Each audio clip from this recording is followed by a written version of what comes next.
Hey Phil, you can get started whenever.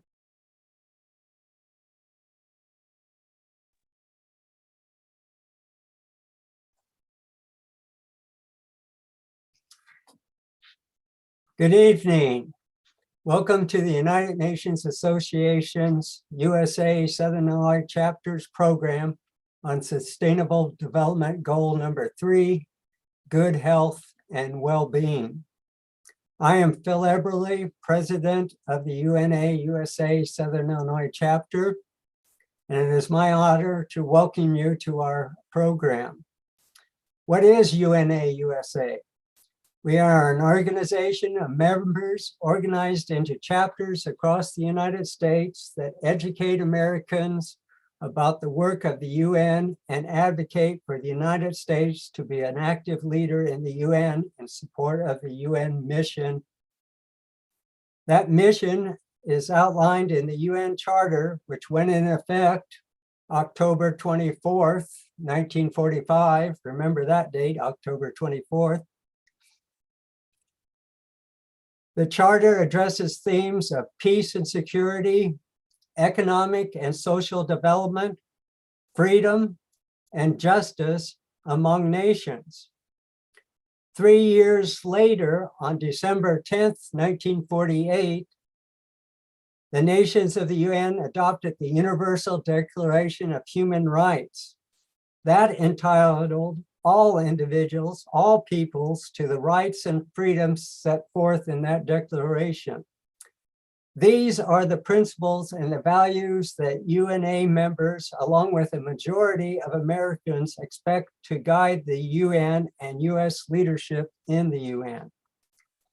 These same principle values are also embodied in the 17 Sustainable Development Goals, or often called SDGs, adopted by the UN in 2015 with the goal of achieving by 2030. As stated by the UN's SDG website, the SDGs provide a shared blueprint for peace and prosperity for people and the planet now and into the future. At the heart of the 17 SDGs, which are an urgent call for action by all countries developed and developing in a global partnership. They recognize that ending poverty and other deprivations must go hand in hand with strategies that improve health and education, reduce inequality, and spur economic growth and development, all while tackling climate change and working to preserve our oceans and forests. Tonight, we are fortunate to have Beverly Issa, a Global Goals Ambassador, a California native, a Harvard-educated professional with a bachelor's in business administration and a master's degree in public health with a concentration in health promotion and advocacy. She is passionate about international development and creating equitable health systems for all, regardless of race, creed, or social economic status. Ms. Issa has over a decade of experience in finance and accounting, where she works in revenue management for the County of Los Angeles. Ms. Issa is also a creative director of the African Legacy Awards. This annual event recognizes the achievement of those who make a lasting and sustainable impact on the continent. She serves as a global health coordinator for African Global Alliance, a nonprofit organization that provides free health and education services for high-risk communities in sub-Saharan Africa. In this role, she has partnered with international governments, media agencies, and other nonprofit organizations with a focus on building positive, dynamic collaborations while developing excellent quality of service. Ms. Issa had the distinction of representing Nigeria as an official delegate at the 77th Annual United Nations General Assembly at the UN headquarters in New York. She is also an active Shot at Life champion a UN Foundation organization focused on vaccine equity. Ms. Issa, we are honored that you could join us this evening. I now turn the program over to you.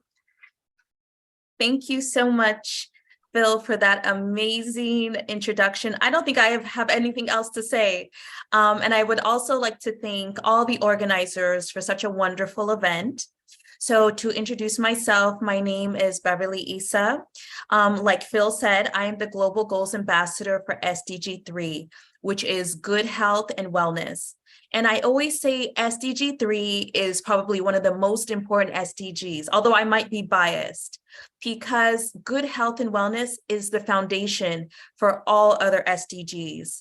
We can't achieve no poverty and good education and climate change without having the foundation of good health. So it's something that's very dear to my heart. And of course, we want to achieve these goals by 2030. So currently we are in the decade of action. So in my role, I've had some great experiences meeting with great organizations, both UNA USA organizations and UN Foundation organizations like Shot It Life, where I am a senior champion, which we advocate for vaccine equity on Capitol Hill. I also do a lot of work internationally on the global health scene as far as providing free health education and free health services in West African countries like Nigeria, where there's a huge health discrepancy in those regions. So really, achieving good health, you have to go to where you're needed. So it's a role that's very dynamic and flexible, and I really do enjoy it. It's an honor to meet with you guys here today. I know for the past 3 years, the focus on health has been COVID-19, but now as COVID-19 has become endemic, we now need to give credence and importance to other continuing health issues, such as inadequate access to healthcare here in the US, the high mortality rate amongst Black women and children that is very disproportionate, and it stems from racial bias. In addition, we also have to focus more on mental health services. So SDG 3 is way more than COVID-19, although that continues to be an important part of it to make sure vaccines are available to everybody.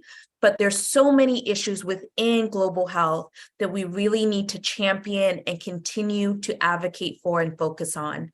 And I'm so excited to have a dialogue with all of you today, and I do welcome all questions. Thank you.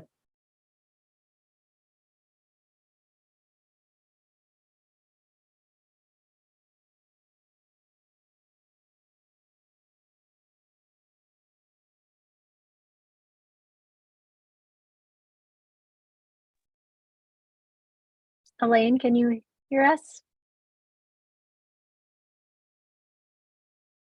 Yes, I can.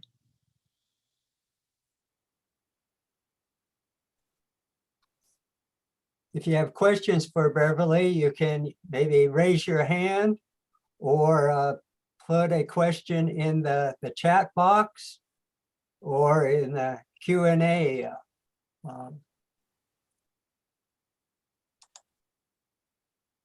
So one thing I might ask you, in your bio, it says you represented Nigeria. You talked about maybe helping on the ground in Nigeria.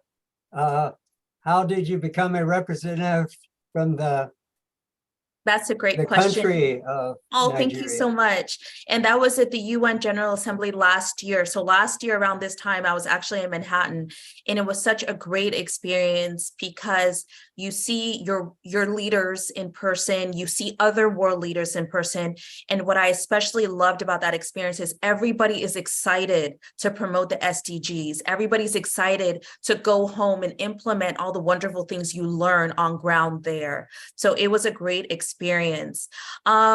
I don't think it was one thing that led me to that role, but just being consistently engaged in how to help people, specifically in Nigeria, has really become a passion for me. My family is originally from Nigeria. I'm first generation American, and I can't help but notice every time I went there in the past, just how hard it was to access basic health care. They don't have health insurance. Everything is you pay if you have the money. If you don't have the money, you don't get access. And I always felt that that was incredibly sad because health is a human and basic right for everybody, regardless of race or creed or income level. So by implementing medical missions and able to provide free medical care, provide real medicines, because fake medicine is also a big issue in healthcare over there. You're just changing someone's life on a singular level, and it really does add up to big results. So it was an honor. It was an honor to represent Nigeria and the US at the General Assembly last year. Thank you for that question.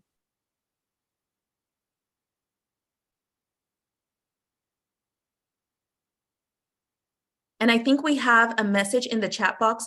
What is being done to help with the mental health issues for children most? That's a very great question. And it's something that's a very pertinent issue, especially in our today's environment where we're seeing a lot of gun violence. We're seeing a lot of mental illness problems in high schools, bullying. And I think the awareness of the need of mental health services is growing. And it's not just for adults, it's for children too, because everybody needs support. I know in previous decades, there was a stigma in receiving mental health care, and a lot of public health agencies, statewide, I'm located in California, but I'm sure also within the state of Illinois, are really trying to advocate for kids to have a resource to go to. Usually their first point of resource is in their school. Their school counselors, their school advisors are there to provide that first step in mental health services. So we definitely want to see the increase in funding for schools so that we can continue to educate and support our students and to keep rallying the importance of having that foundation of health.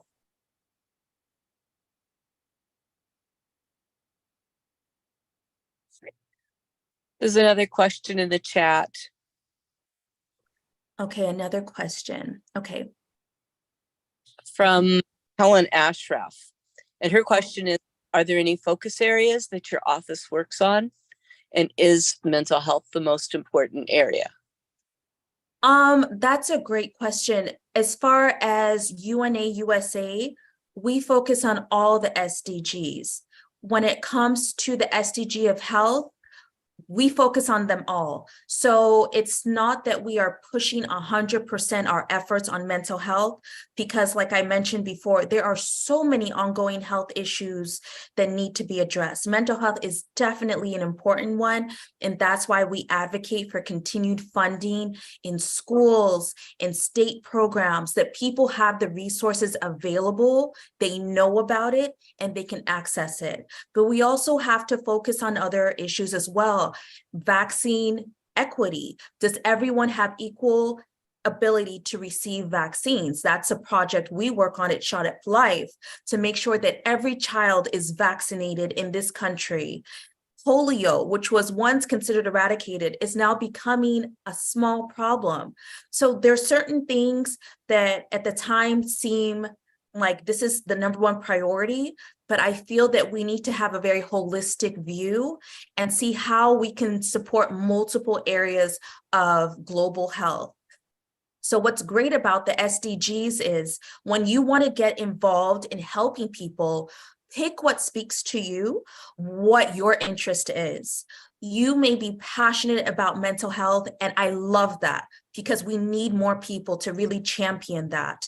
But someone else may be more interested in Black and child maternal health and the discrepancies in that. So that may be where their passion lies. So what we always try and advocate is find where your passion is and go for it. If there's a subset you really feel that needs more attention, you are the change you want to see happen, champion it, advocate for it. Thank you so much for that question.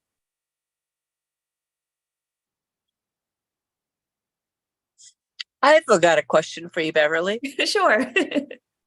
So, you've been serving in the role of a global health ambassador.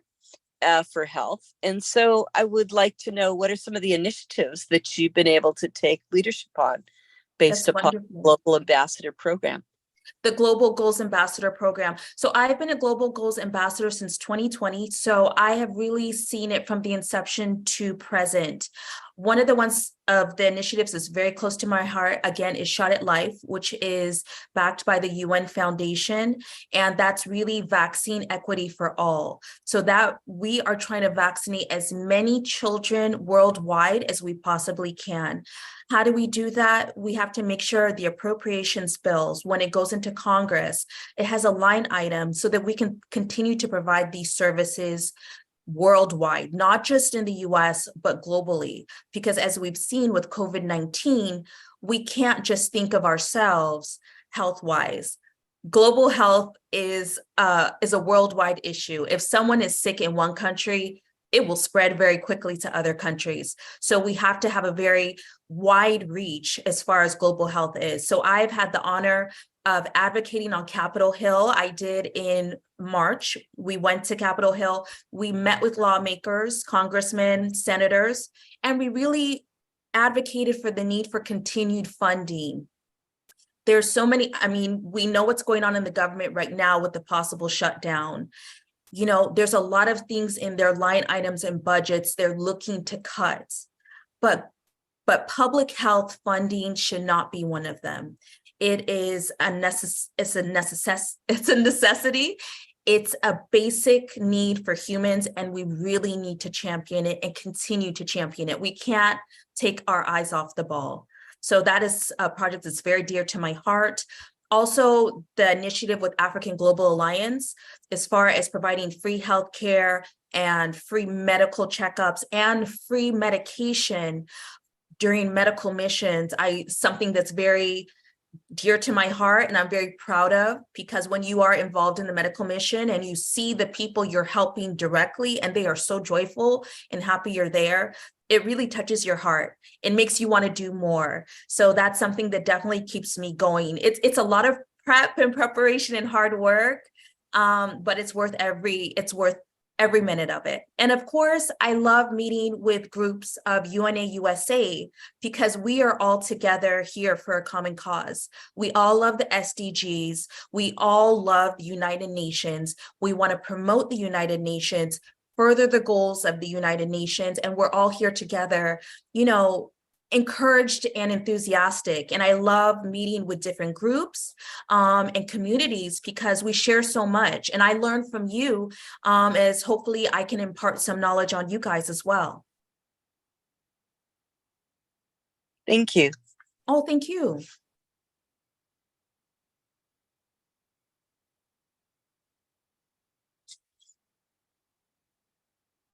Okay, Helen has a question. How the Congress reacted to your advocacy? Were you able to see the outcomes working with the representatives? That's a great question, because when we meet with them, they can't give us a definite answer, but we have certain ask points that we ask for in the line item budget to continue, you know, the fight for vaccine advocacy, to continue the fight for public health. So they were receptive. Some were more receptive than others. I won't name names, but some were more receptive than others. But it's something that, whether or not they're receptive, we cannot stop the fight. We cannot stop the advocacy. They need to know that we are who they are representing, and this is something important to us. So that's why every year we make sure to meet with lawmakers and say, hey, this is important.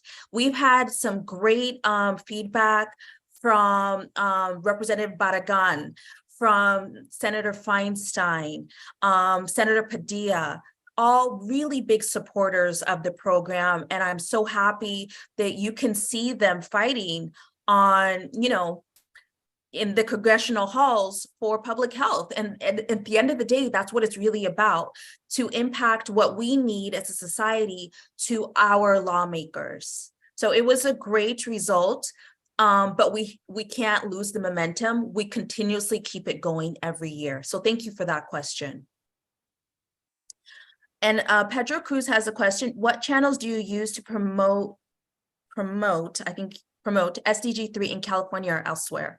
So there's so many different channels to use to promote. I have a Twitter, so public health related, I'm posting on my Twitter, and my Twitter is just my @ and my full name, Beverly Issa.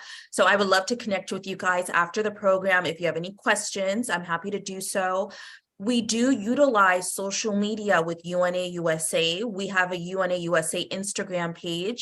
If you're not following it already, please follow it because there's so much great information posted all the time. We send out newsletters. So if it's something, especially at SDG, you're involved in or you want to learn more about, please go to the UNA USA website, sign up for the newsletter. You see what's going on. You see the programs happening locally and on a national level. But to answer your question, we utilize so many different forms of media in order to get the message out. And I think nowadays, social media is so important. And that's why I'm really proud that UNA USA does such a great job of promoting all the SDGs on our social media pages. Okay, Destin has a question. In your presentation, you mentioned health, promotion, and medical services. What are your projects regarding water infrastructure since there is a correlation between public health and water? That is a great question. And water is definitely a part of good health and wellness. Of course, we need water. And that also goes with SDG 14. Life below water. So like I said, SDG 3 is really the foundation for all the other SDGs. We can also add in climate action into that when we're talking about water. There's so much you can do. So it really goes back to what are you passionate about?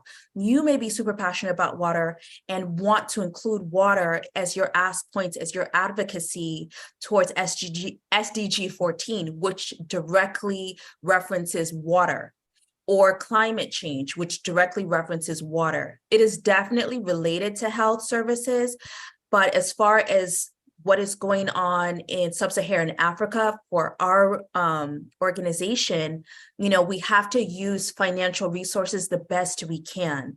So on board, there's usually already boreholes in the small villages we visit. So the access to water is already there. What we do see an issue with is the use of taking water from the borehole and leaving it outside. As we know, when you do that, you're very susceptible to vector-borne diseases such as malaria and typhoid. So through health education, we want to reduce the incidence of malaria by educating people on clean water practices. So it's not that the clean water is not there, but we want to make sure that we're relaying good information on clean water practices to promote good health. So there's more than one way to skin a cat. So we definitely do reference water as far as a good health agenda, but it's not our direct focus. Our direct focus is healthcare, medication, getting people checked. We've been able to give high blood pressure medication for free. We've been able to give free malaria medication for free. We've been able to diagnose typhoid disease.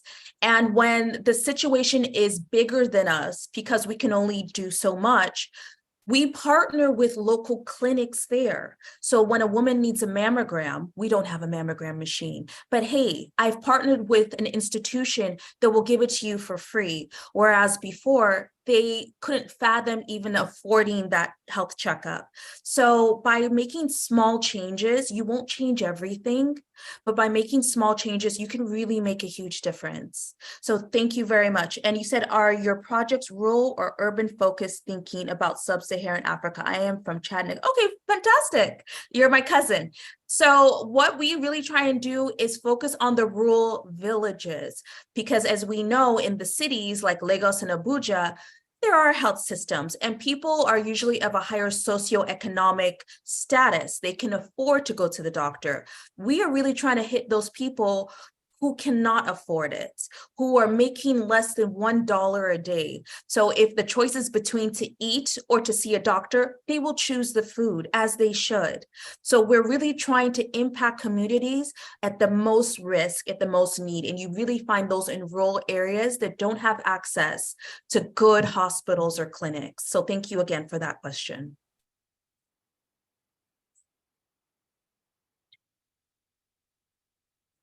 Thank you. Maybe we'll pause the questions for Beverly right now, and we'll have Elaine speak to us. And then we'll again open it up for questions. So if you have questions, you can still add them to the Q&A or the chat. And so right now, let's move on to our next speaker. Our next presenter is Elaine Jurkowski. She is a professor in social work and program director of Southern Illinois University's gerontology programs, where she holds a joint appointment with health education and the School of Medicine's Family Practice Residency Program. Dr. Jurkowski previously served as School of Social Work as an interim director, and Professor Jurkowski is co-authored Healthy Aging Through the Social Determinants of Health, which was a project of the Aging and Public Health section of the American Public Health Association. Elaine is also vice president of UNA Southern Illinois chapter, and she is largely responsible for putting on programs such as this. So we thank Elaine for her work in developing programs. So now I'll turn it over to Elaine in her talk on healthy aging, which is a very relevant topic to an aging USA population, and especially in rural areas. Elaine? Thank you, Phil. Thank you for that lovely introduction. So today I'd like to share with you a little bit about the healthy aging through the social determinants of health. And this is, it's based on the book that I recently published with APHA Press. And as Phil mentioned, it was a project that we put together through our section. And so I want to tell you a little bit about the book, and I'm going to then tell you, share with you components from the chapter that will help facilitate healthy aging. And then towards the end of the talk today, I want to link this back up with our SDGs. So the book itself contains 5 different sections, which represent each of the 5 social determinants of health. And each chapter is really put together with a lens toward public health, which contains like background about the topic, some policies, and it connects also with Healthy People 2030. Then there's also, if you're familiar with public health, you may be familiar with the 3 core functions of public health. So all of that kind of is designed to give us a flavor for, how do we think about health and how do we think about healthy aging? We also have resources in every chapter that talks about, shares things with YouTube videos, for example, websites and different readings. And then each of the chapters also have a case study associated with it. And there's an ebook available. The reason we tried to put this book together was not really necessarily for academics, but for people who were just interested in healthy aging, or people who may be working in public health departments who maybe on a Friday afternoon are told that the next week they're going to take on some new duties that relate to aging.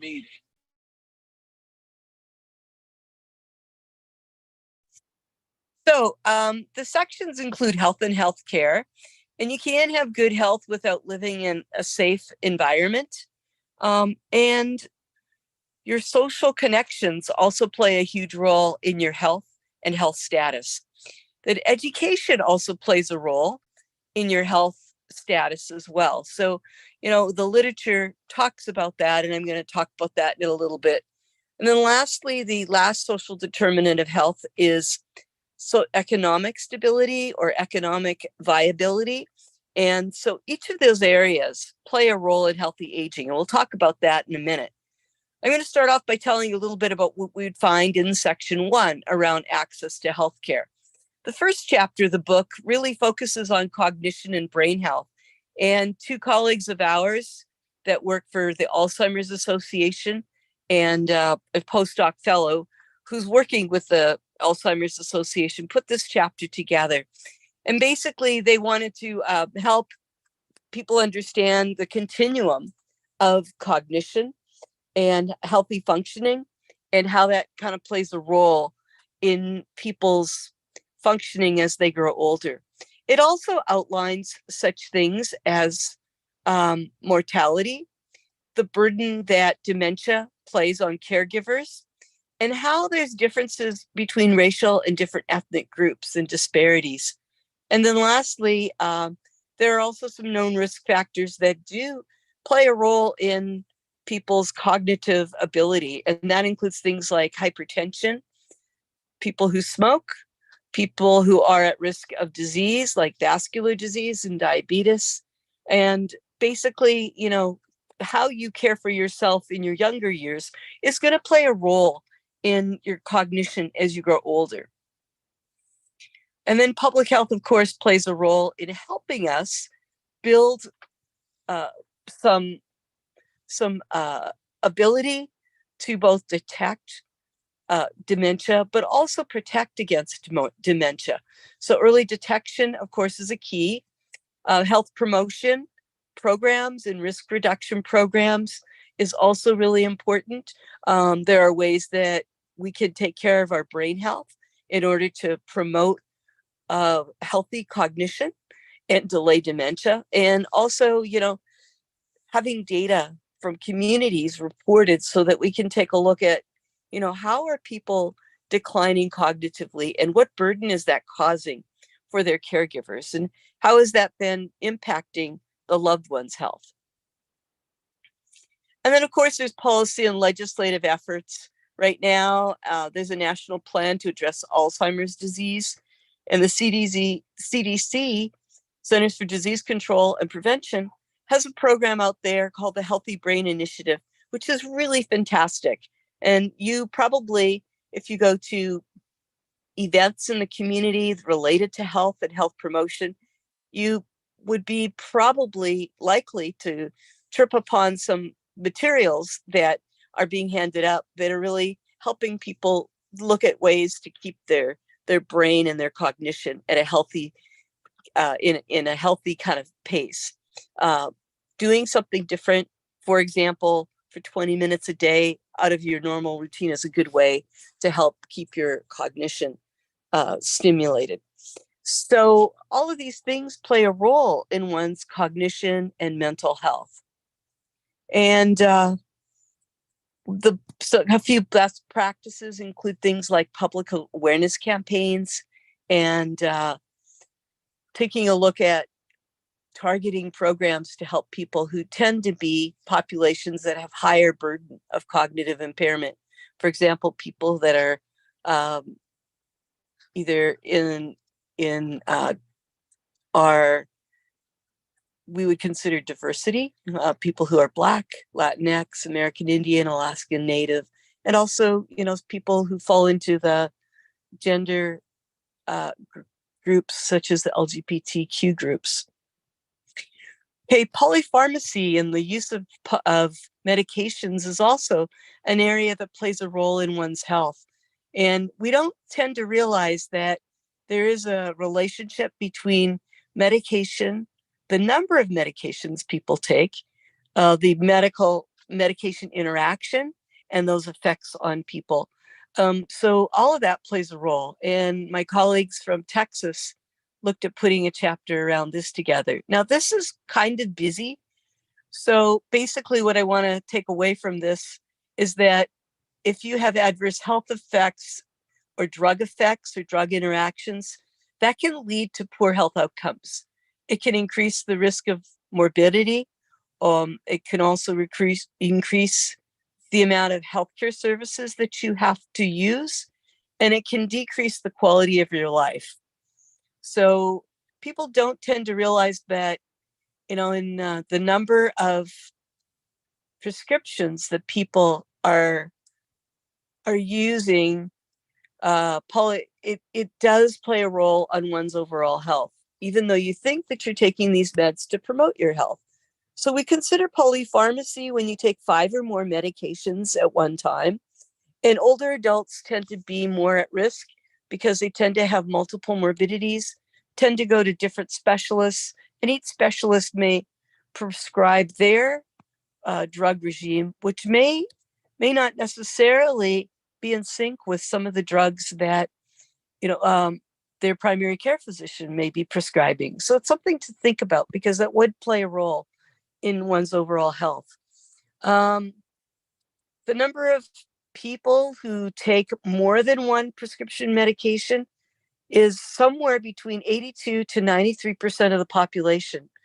And nearly 45% of the population take 5 or more medications. So these slides are a little busy and I'm noticing my time, so I kind of want to get through them. But basically the message I want to leave you with is that, be careful about the number of medications you take because they can play a role in your overall health. Although you would be taking medications to help improve your health, one of the questions to always ask is, how does this medication that I'm being prescribed play a role with the other medications and impact me on my overall health level? The third chapter takes a look at the senses, and basically senses such as hearing and sight, and the importance of hearing and hearing tests is paramount for good health. It also plays a role in one's overall cognition because if you don't hear properly, one of the biggest risk factors for early onset of dementia is having a hearing loss. So that's one of the first things that really, if you feel that you're having problems with your memory, before you start to go down the pathway of thinking that there's something wrong with your mental well-being, I would say, I would encourage you to go get a hearing test and be sure that it's really not your hearing loss. And then same with sight. And as you grow older, it's a really good idea to have your sight checked, your eyesight checked, particularly if you have diabetes. There could be some other complications that could impair your eyesight with diabetes. And then lastly, mental health. And mental health is also very important. Early onset conditions that can impact an older person or our health in general include things like schizophrenia and other mental health issues like bipolar disorder and depression, anxiety.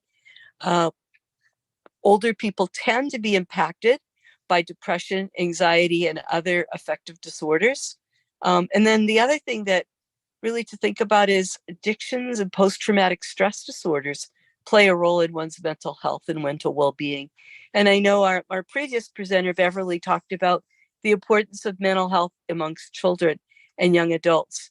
And I can't stress even enough the importance of being able to ensure that there's social support for those age groups and target groups, because they have been exposed to a lot of trauma as a result of COVID and losing the opportunity to meet their developmental social milestones because they were out of school and forced to be homebound and be schooled without their peers around them and have active play. So those things do play a role in one's mental health and well-being. Things like isolation, grief, and uncertainty also play a role in one's mental well-being. Okay, so the second section around the social determinants that do impact health include our neighborhoods and built environment. So our neighborhoods and where we live and our zip code does play a role in one's overall health. But in addition to that, you want to think about the kind of home you live in and the kind of community you live in and what resources are in the community. Because those resources, such as things like recreation, opportunities for spirituality, opportunities for healthy food in walking, bicycle pathways, walking paths, all of those things play a role in one's well-being. The International Classification of Functioning, which is a tool designed by the World Health Organization, is also a good tool to apply for one's environment, because it helps take a look at how does the environment impact one's well-being and ability to function. And in some countries, there are just no resources for people as they begin to develop mobility impairments, and that plays a role in their overall health. So that here in the Americas, people do use those tools to assess the environment, but many of the kinds of things that are shortcomings that impact health and well-being in other countries of the world, we do not see here. But the tool is a good tool to be able to begin to develop more of a comprehensive list of what impacts a person's functioning. So it's rather than saying that it's the individual's problem, the tool helps us take a look at what's wrong with the environment and how does that environment affect one's overall health and well-being. And then, of course, the other thing is housing and where we live, and do we have access to affordable housing and healthy housing. So housing, we often forget about some of the kinds of things that can have an impact. For example, asbestos or mold. So many of the older houses may have other kinds of built-in environmental issues that may not have been taken care of, or may not have consideration by architectural design or building code, and that, as a result, could affect one's overall health and well-being. So the second section of the book addresses that. The third section deals with community and social relationships and the importance that that plays in one's overall health. And so social support, of course, is a big area. Without social support, people can often end up feeling lonely and isolated, and that can affect one's overall health and well-being. So I'm just going to quickly scroll through some of these. Also, life events can impact a person without the social support systems that you need to help you. Retirement, moving and relocating, and death of friends, relatives, and other close ties can play a huge role in one's overall health. Also, social isolation and self-neglect plays a role in one's health as well. Caregiving, if you're a caregiver, can also play a role in your overall health and well-being. And caregivers tend to be impacted by stress, which they don't necessarily realize until the caregiving experience may be complete. And there's a large percentage of people who are caregivers currently. Caregivers, informal caregivers, provide about 34 billion hours of care, which would be worth $470 billion in economic value if we look at it. And now that data comes from 2017. So with inflation, it would actually be much higher. And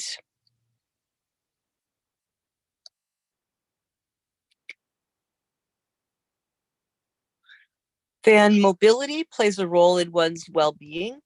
That is, can you get around? Do you have access to transportation to help you get around? I know transportation is an issue in the areas that we live in Southern Illinois, because if you don't have a car, public transportation is really limited. And that can play a role with one's overall well-being, simply because they don't have the ability to get out to get some of their basic needs met, like go get groceries or participate in social interactions and social functions. So the book also addresses end-of-life care, which is an important also dimension because it's a part of one's transition. And there are many kinds of things that occur during that end-of-life phase that, without having an opportunity to kind of resolve some of some of the issues that maybe you may have left unresolved or you've buried away, to tuck it away on a shelf in your mind so you don't have to deal with it. There's never like, you never get that free lunch, so to speak, or freedom from those things, because they at some point in your lifespan have to be addressed. So that's another area that we talk about. Now, education plays a role in one's health and well-being. So in a couple of ways. One, your level of education plays a role. And so there's research that does suggest that those individuals that are more highly educated also have higher health outcomes or better health outcomes and fewer incidents of certain kinds of diseases. It also plays a role in one's ability to understand medical kinds of terminology and how to take care of oneself, or medical compliance. Lifelong learning is very important in terms of one's well-being, because if you keep your mind active, it does also help with keeping your mind sharp and keeping you in step with what's going on in the world around you. So there is a link between continual learning and lifelong learning and mental well-being and overall physical health well-being.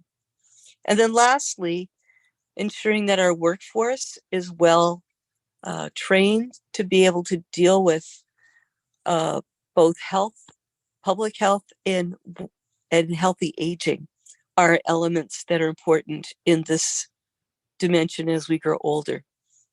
And there's a HRSA-funded series of grants that are out there really to teach about both aging and interpersonal or interprofessional education. And we do have one of those grants at SIU, or two of them actually. One's working at looks at trauma-informed care, and a second one is looking at training professionals and health professionals to work together. And then technology does also play a role in one's overall health and well-being.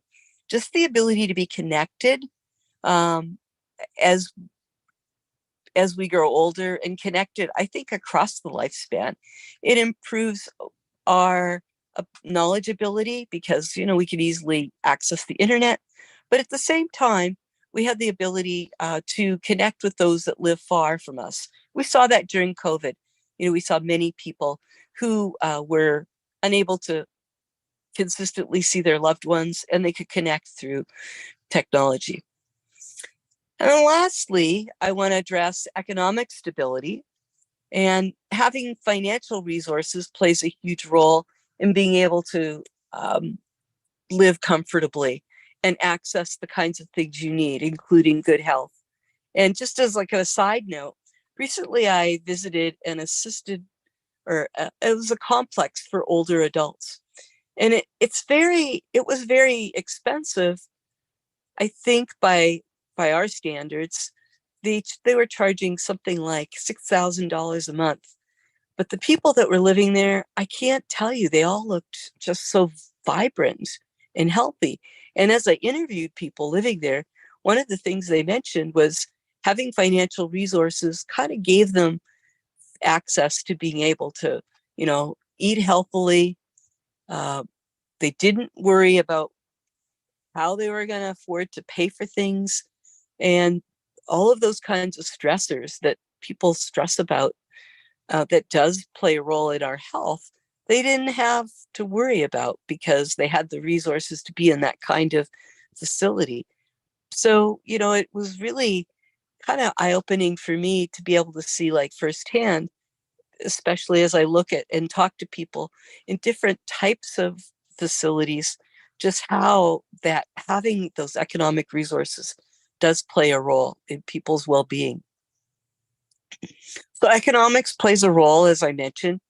Oh, another thing is that around economics is even policies related to finances for women. So women who had relied upon their husband's income and maybe don't have access to Social Security can then once their partner passes away, or if they've gone through a divorce and they've split their income, they may have less money to survive on, and that plays a role in their overall health and well-being.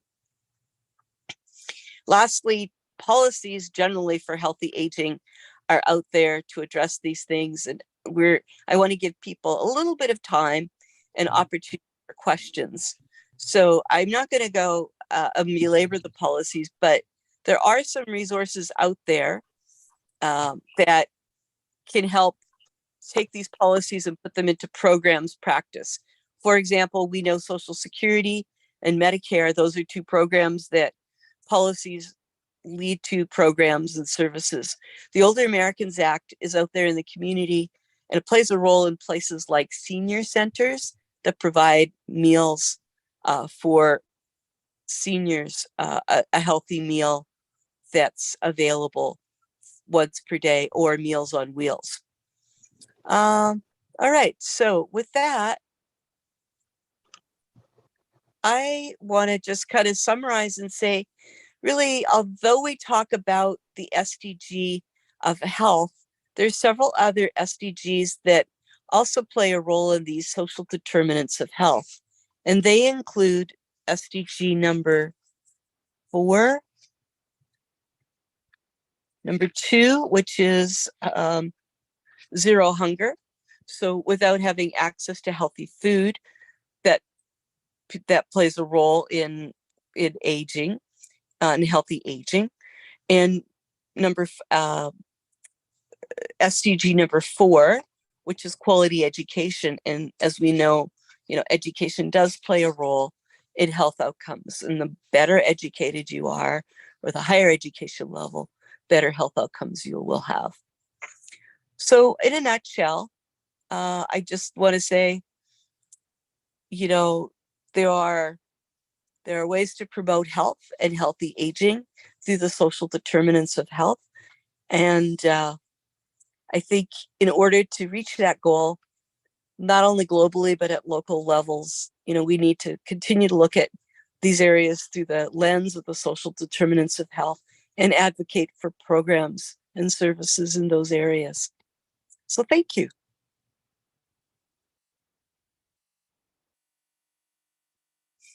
And I noticed Phil's got a plug for joining UNA USA in the chat. So there's a link. And Helen is asking, thank you for bringing the book to our attention. Is the book available commercially, and where can I get it? Yes, it is available.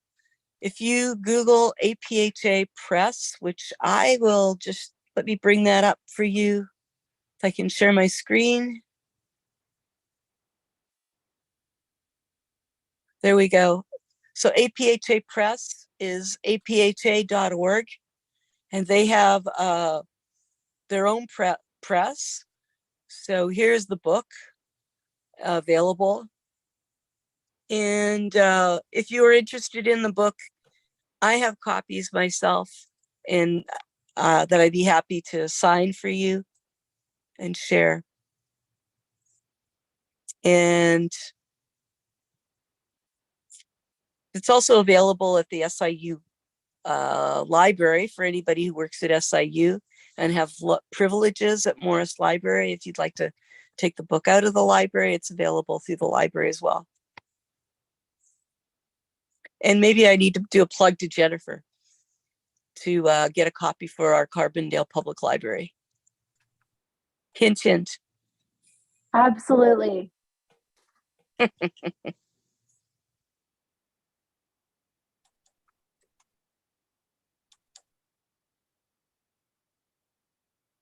Have all the questions in the Q&A been answered? You all looked at that?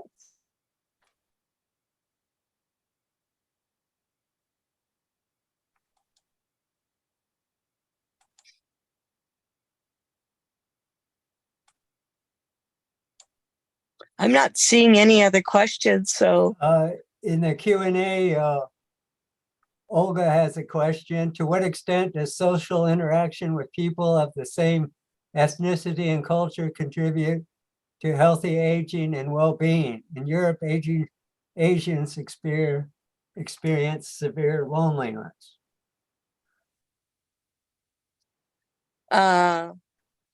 Is that two different questions? It's more like a question and a comment. So, to what extent does social interaction with people of the same ethnicity and culture contribute to healthy aging and well-being? So I don't know necessarily that, I don't know that there's research to suggest that connecting with people from your same culture exclusively promotes healthy aging. But I have seen that when people are able to connect with their culture and continue to connect with loved ones or friends who understand that same shared experience, there's that it serves as a way of helping people, you know, feel just socially connected. And this whole idea of social isolation is becoming much more recognized in the world place, in an international level. In fact, in Britain, they have a minister of loneliness, and there's a whole ministry that is just addressing interventions around loneliness. Here in the U.S., they have been looking at the impact of social isolation, and in Illinois, there has been some proposed legislation to avert social isolation. So there's been an ongoing study that's been funded through the Retirement Research Foundation in Illinois to take a look at the impact of social isolation. And it's been running for about 3 years. And in this upcoming year, all the area agencies on aging have a priority area to look at and plan for that would be specific to addressing social isolation. So that might have added a little more to answering your question, but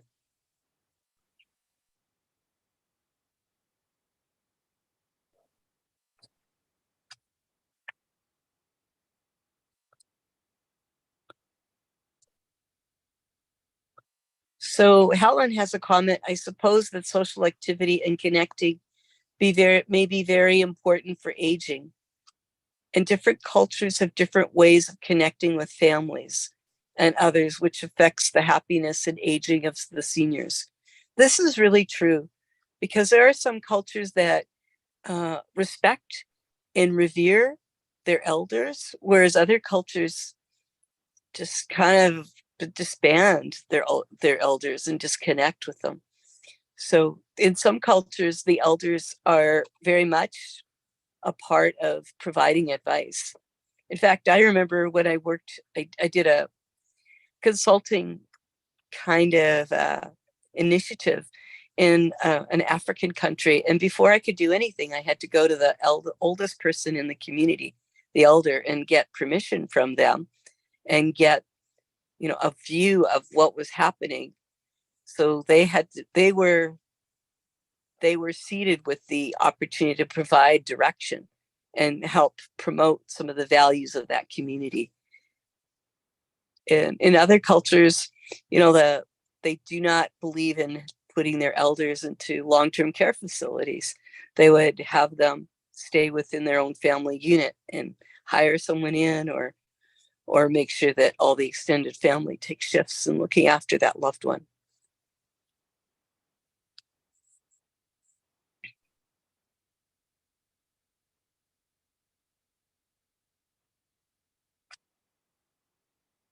Beverly, if you have any comments, feel free to jump in. I loved what was just said. And yes, in African cultures, elders are definitely revered. So that very much rings true.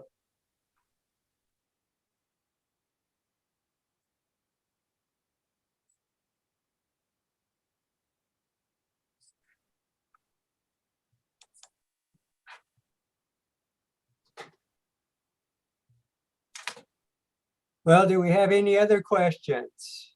I don't think I see anything in the chat box or the questions. So I want to take a moment now to really thank our guests today, Beverly Issa and Elaine Jerkowski. We really appreciate what both of you had to offer us and get us to think more about good health and well-being in terms of the sustainable development goals. And I also want to thank all of you who have joined us. I have put a few bits of information in the chat. One is, if you're not a member, and if you share our goals of supporting the UN and the US having a strong position at the UN in terms of the values that we put forth earlier, then please join us and join our chapter. So there's a link there on how you can join UNA USA. So please do that. And make sure when you do join that you select Southern Illinois as your community chapter. The other link I put in is some of you may be concerned about the current political theatrics in Washington, proposing to zero out all US funding for the UN, which would leave the US without a vote. If you're concerned about that, even though you may think it's just theatrics for now, but the fact they even entertain the idea is troublesome to me. And if you share that view, then I encourage you to contact your congressman or representatives and encourage them to fully fund the UN. So I put in a link, and hopefully it will work. We'll take you and we'll give you a chance to contact your congressman and send him a message that you want to fully fund the UN. Okay, and the other thing is I have an announcement. I mentioned earlier the date October 24th, 1945, but October 24th, 2023 is when our chapter will be celebrating UN Day. So we'll have a program on UN Day starting at 7 p.m. So stay posted or alert for further details about that program. And with that, unless our speakers have any last final words, I'll say we are finished. I just want to say a big thank you to Phil and Elaine and Carbondale Public Library and UNA USA Illinois for just putting together such a wonderful program, and all the attendees. Thank you very much for your time today. Well, thank you, guys. Thank you. Especially, yes, I forgot to say a big thank you for our host, Carbondale Public Library. They provide this wonderful service for organizations such as us that we can reach out to the community. Yeah. And we're really deeply thankful for the work that they provide. And I may add that Jennifer Robertson is a UNA member, so. Awesome. And Beverly, we want to wish you good luck with your work as a SDG ambassador, because we do know that it's very important to get the word out there. We don't view the SDGs in the same way in the USA as we do see it viewed in other parts of the world. So thank you for the work you're doing. Thank you so much for that. I appreciate it. Yes, thank you. And Jennifer, thank you for your help with the library. No problem. Thank you all for doing such wonderful programs. We appreciate it. Have a good night, everybody. Good night, everyone. Very much. Good night, everybody.